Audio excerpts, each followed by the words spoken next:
In this book, a collection of testimonies and records on the extensive colonial period provides greater clarity on human-animal interactions as a part of the formation of Brazilian society. Uncountable trajectories of these no-human actors on Brazil's historical stage take place to overcome the uncomfortable silence that reigns regarding their presence and meaning.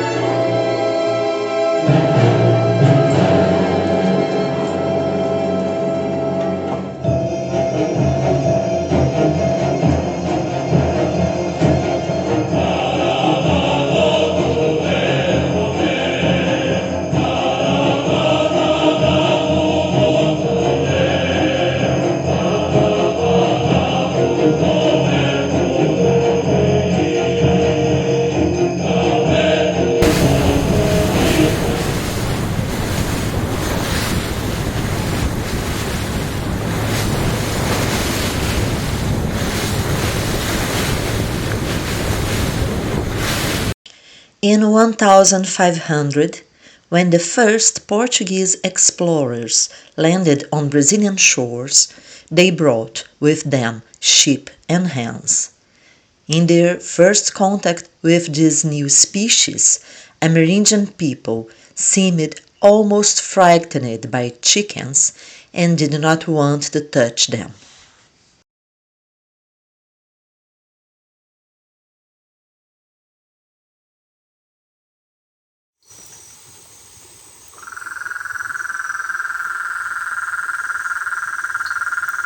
Nor raise animals. There were no steers, no cows, no goats, no sheep, no hens.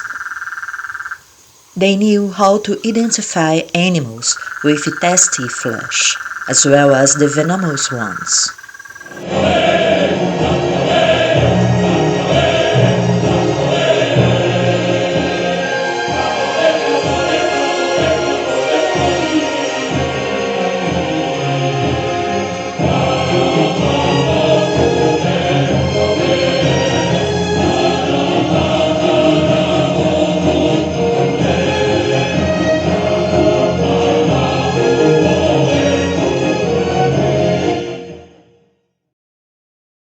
Defined as a commodity that transported itself, the ox was the solution to expanding the occupation of Brazilian territory.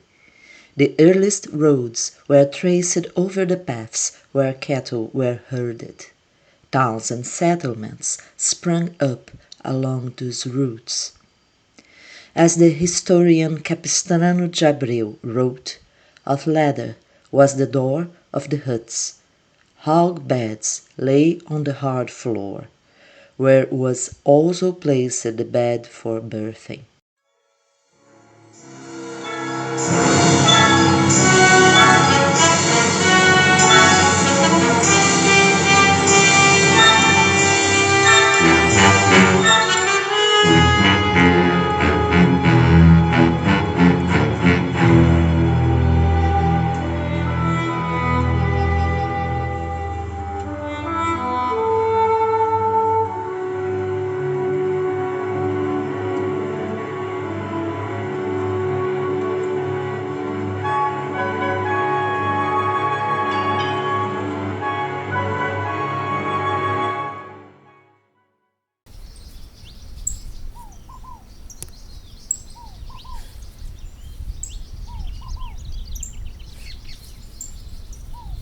Over the entire colonial period, hunting was systematic to shipment of animals, alive or dead, to European collectors and museums, supplying an increasing market.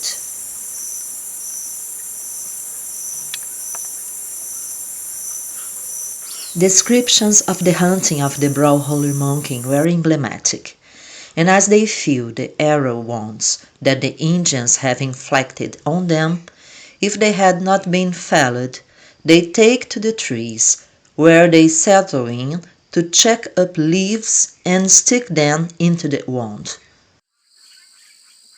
Among these animals, hummingbirds were a major source of hunters' interest for what was perhaps an extravagant end.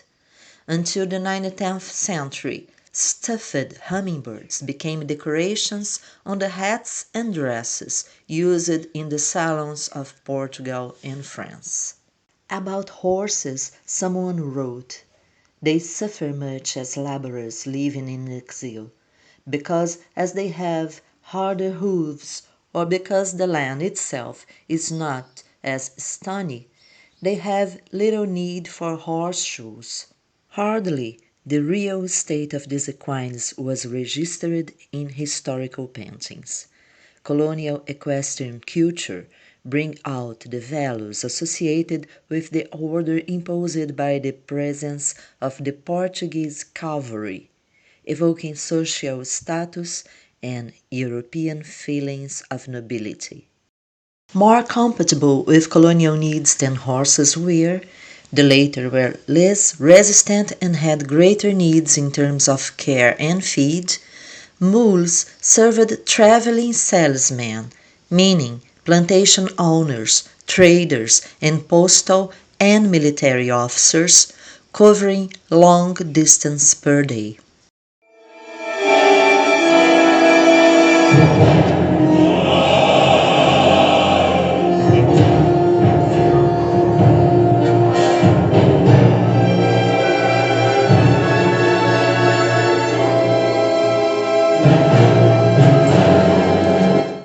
Slave owners' interests in making profit led indigenous people and enslaved Africans as rivals of mules and horses in transporting cargo and people. In the 19th century, dogs, cats, pigs, goats, hens, and turkeys roamed the streets of Rio de Janeiro, the political and administrative center of Brazil. People's eating habits still followed indigenous patterns. Beef was of poor quality, expensive, and hard to come by. Human-animal interactions provides a flexible spectrum of encounters and exchanges, opening new horizons of research as well as new angles for multidisciplinary cooperation between the natural sciences and the humanities.